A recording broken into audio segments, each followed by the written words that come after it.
کہ دیکھو حدیث بیان کرنا ہے تو صحیح حدیث اس طرح سے بیان ہونی چاہیے کہ سلسلے پہ تمہاری نظر ہونی چاہیے کہ سلسلہ کہاں سے شروع ہوا ہے اور کہاں تک جاتا ہے، اور اگر وہ سلسلہ آ کے جبریل امین تک پہنچتا ہے، کیونکہ جبریل امین خدا کا پیغام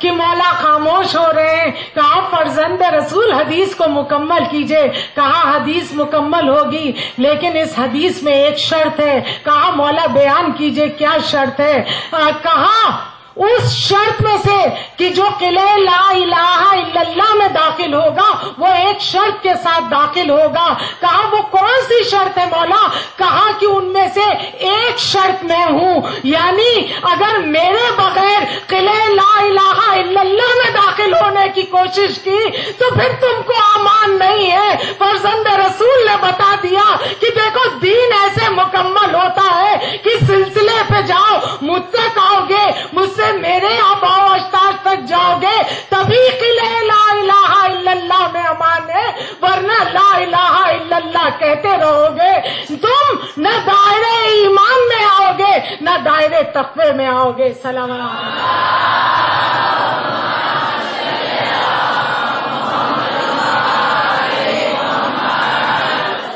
اور یہ حدیث جو بیان کی ہے جس طرح سے میرے مولا نے بیان کی ہے،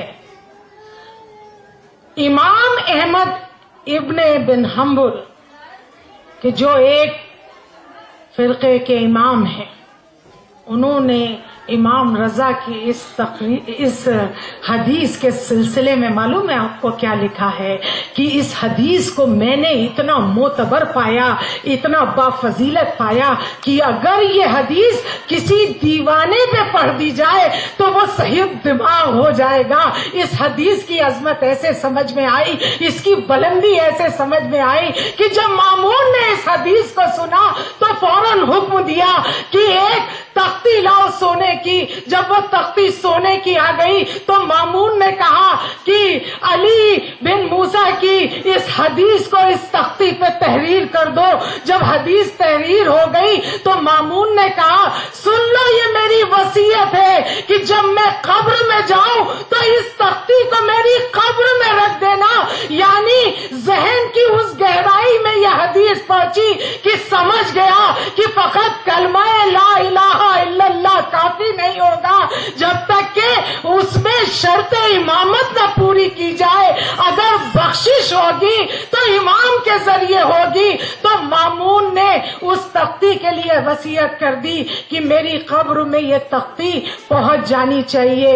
اور جب اس حدیث کی اہمیت سمجھ میں آئی، بھائی ظاہر ہے کہ جو حاکم وقت ہے وہ اپنی قبر کے لیے وصیت کر رہا تھا، تو لوگوں نے کیا کیا کہ مامون نے فقط تختی ہی نہیں لکھوائی تھی بلکہ امام کے نام پہ سکے بھی جاری کیے تھے، اور جو یہ امام کے نام کے سکے جاری ہوئے اور لوگوں کے ہاتھوں میں پہنچے تو لوگوں نے اس کو بڑا بابرکت پایا، اور جب بابرکت پایا تو پھر ان پیسوں کو انہوں نے خرچ نہیں کیا، ان سکوں کو خرچ نہیں کیا، بلکہ ان کو احتراماً کپڑے میں لپیٹ دیا، اور یہ جو کپڑے میں وہ سکہ لپیٹا گیا اسی سلسلے میں یہ جو امام ضامن ہم لوگ باندھتے ہیں، یہ امام ضامن وجود میں آئے ہیں۔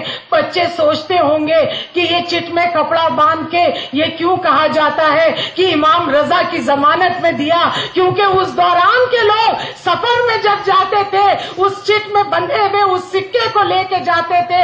وہ سلسلہ اب تک جاری ہے، اسی لیے کہ ہم امام کے نام کے سکے کو ظاہر ہے کہ وہ سکہ اب دستیاب نہیں ہے، لیکن اس سکے کی نقل میں ہم ایک سکہ ان کے نام کا چٹ میں باندھتے ہیں اور بازو پہ باندھ کے کہتے ہیں کہ امام رضا کی ضمانت میں دیا. معلوم ہوا کہ فقط حدیث امام ہی بلند نہیں بلکہ نام امام کی بھی بلندی وہ ہے کہ پاگل صحیح ہو جائے اور جو سفر میں جائے وہ باحفاظت اپنے گھر واپس آئے.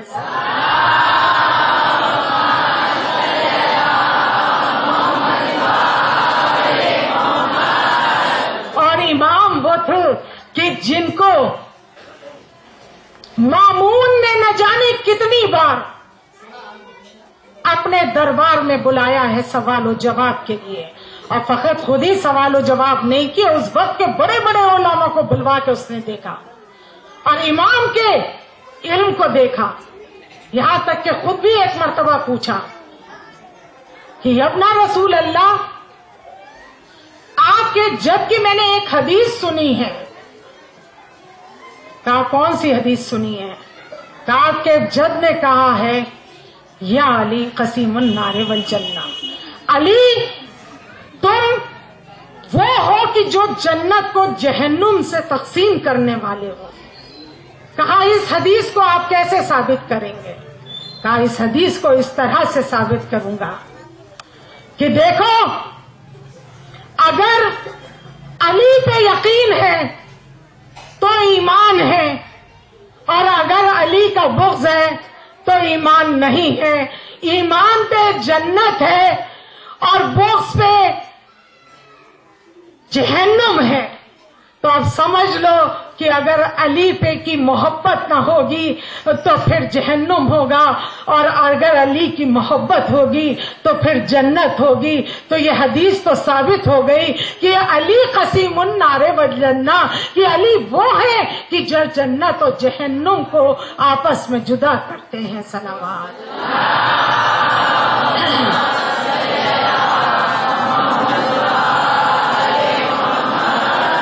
تو یہ ہے وہ امام کہ جس کا قیام ہے تو اس کی سرزمین میں.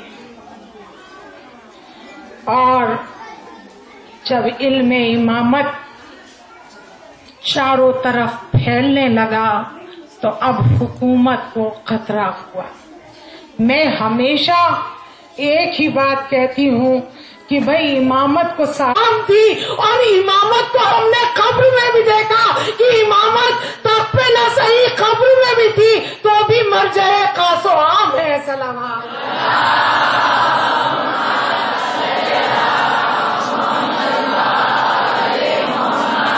ہمیشہ حکومت امامت سے لرزتی رہی. اگر لرزتی نہیں تو خود ہی تو بلایا تھا، لیکن خود ہی امام کو زہر بھی دیا. اور ادھر امام کے سامنے انگور رکھے ہوئے ہیں. جیسے ہی امام ایک انگور منہ میں ڈالتے ہیں تو علم امامت رکھتے ہیں سمجھ گئے کہ یہ اپنی سازش میں کامیاب ہو چکا ہے.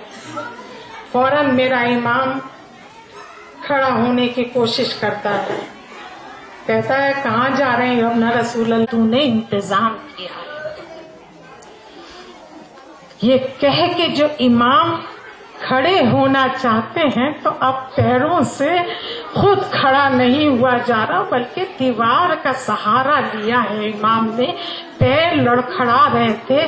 اپنے صحابی ابو وصلت کو بلایا، ابو وصلت سہارا دو. ابو وصلت سہارا دے کے لے کے چلے. گھر پہنچے ہیں امام، کہا ابو وصلت میرے پہلو میں بیٹھ جاؤ. جسم سبز ہونا شروع ہو چکا ہے، زہر کا اثر ہونا شروع ہو گیا ہے. کہا بغور سنو جو میں کہنا چاہتا ہوں. کہا فرمائیے آقا. کہا ابو وصلت سنو، مامون نے ہمیں زہر دیا ہے اور دیکھو وہ تم کو بھی نہیں چھوڑے گا، تم کو بھی بے انتہا ستائے گا. اس لیے تو اس سے دور چلے جانا، کہیں پہاڑیوں میں چلے جانا، کہیں جنگل میں چلے جانا، تاکہ لوگوں کو بتا سکو کہ ہم کو شہید کرنے والا کون شخص ہے. اور ابو وصلت اب میری وصیتیں ہیں، جیسے ہی صبح یہ قبر عام ہوگی کہ میں اس دنیا سے رخصت ہو چکا ہوں تو مامون سرو سینہ پیٹتا ہوا سیاہ لباس پہنے ہوئے آئے گا اور چاہے گا یہ کہ وہ اپنے ہاتھوں سے مجھے غسل و کفن دے. تو میری وصیت یہ ہے کہ اس کو اس خیمے میں نہ داخل ہونے دینا کہ جس میں میرا جنازہ ہوگا. اور ابو وصلت تم انتظار کرنا کیونکہ مدینے سے میرا 8 برس کا فرزند محمد تقی آئے گا اور جب میرا بچہ آئے تو سن لینا اور اس کو بتا دینا کہ تمہارا بابا بہت غربت میں شہید ہوا. یہ کون کہہ رہا ہے آپ کو معلوم ہے؟ ہم روز زیارت امام رضا پڑھتے اور آپ کو یاد ہوگا کہ کون سے جملے سے آغاز کرتے ہیں. السلام علیکم یا سلطان عرب المعجم، سلام ہو تجھ پہ سلطان عرب والعجم. جو سلطان ہو وہ یہ کہہ رہا ہے کہ بتا دینا کہ تمہارا بابا عالم غربت میں شہید ہوا ہے. یعنی مولا بتا رہے ہیں فقط یہی نہیں پڑھنا بلکہ یہ بھی کہنا السلام علیکم یا غریب الغربا. یہ غریب امام. پھر اس کے بعد میرے مولا اب اپنی وصیتوں کو آگے بڑھاتے ہیں. کہتے ہیں ابو وصلت میرا بچہ بہت کم سن ہے، میری شہادت کی خبر سن کے جب وہ آئے تو دیکھو فوراً اس خیمے میں نہ لے جانا کہ جہاں میرا سبز جسم ہو پہلے میرے بچے کو سینے سے لگا لینا، سر پہ دستِ شفقت پھیرنا، پھر میری شہادت کی خبر دینا. دل چاہتا ہے دستِ بستہ عرض کرو اے آقا آپ کا بیٹا کم سے صحیح اتنی تو مہلت ملی کہ آپ کو غسل کفن دیا. آئے میرا بیمار امام. اجرکم اللہ. خدا آپ کے آنسو کو رومال سیدہ وجہ دے. بس میرے امام وصیت کرتے کرتے خاموش ہوئے. صبح نمودار ہوئی، جو امام نے کہا تھا وہی ہوا. گرد و غبار اٹھا، مدینے کے سن سے دیکھا ہے کم سن بچہ چلا آ رہا ہے. ابو وصلت نے دستِ شفقت پھیرا. امام جو ہے امام وقت داخل ہوا اور امام کو غسل و کفن دیا. جب جنازہ تیار ہو گیا ہے نا تو ایک مرتبہ ابو وصلت کہتا ہے میں نے دیکھا کہ نگاہوں سے وہ تیار میت غائب ہو گئی کہ میں پریشان ہو گیا. میں نے گھبرا کے پوچھا اے آقا مجھے اپنے آقا کا جنازہ نظر نہیں آیا.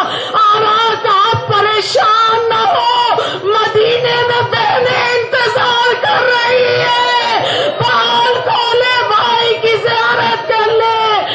امام کی آپ کو معلوم ہے 18 بہنیں تھیں، 17 بہنوں نے امام کو جنازے کو دیکھا. فقط ایک بہن کہ جن کو ہم معصوم خم کے نام سے جانتے وہ امام کو نہیں دیکھ پائی.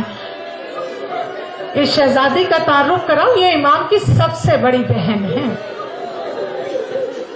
اور امام رضا کو بے انتہا چاہتی ہیں. بھائی پہ یہ بہن فدا ہے.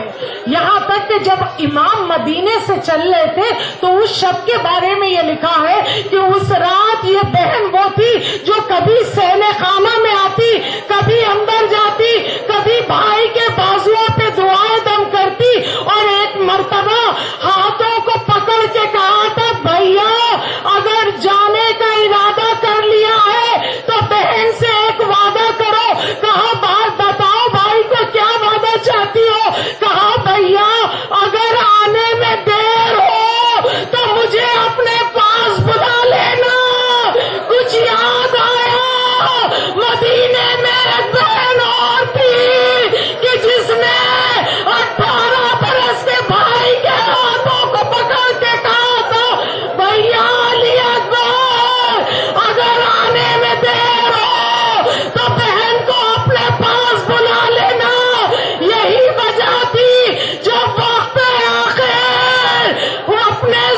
سینے پہ لڑکھڑا رہے تھے تو باہیں ڈال کے کہا تھا اے میرے آقا میری دو حاجتیں پوری کر دے. گھوڑے نے سر جھکایا, کہا پہلی بات تو یہ ہے کہ خیمے میں بڑی دیر سے میری ماں لیلا انتظار کر رہی ہے, تو مجھے وہاں لے جانا تاکہ اپنے ہاتھوں سے میری ماں میرے ہاتھ پیروں کو سیدھا کرے, میری آنکھوں کو بند کرے, اور جب مدینے جانا تو میری بہن سے کہنا میں شرمندہ ہوں, اب میرا انتظار کرنا چھوڑ دے. اجرکم اللہ خیر الجزا. خدا آپ کے آنسوؤں کو رومال دے. یہ وہی بہن ہے کہ جو بھائی کے انتظار میں بے تاب تھی, اپنے بھائیوں کو بلایا.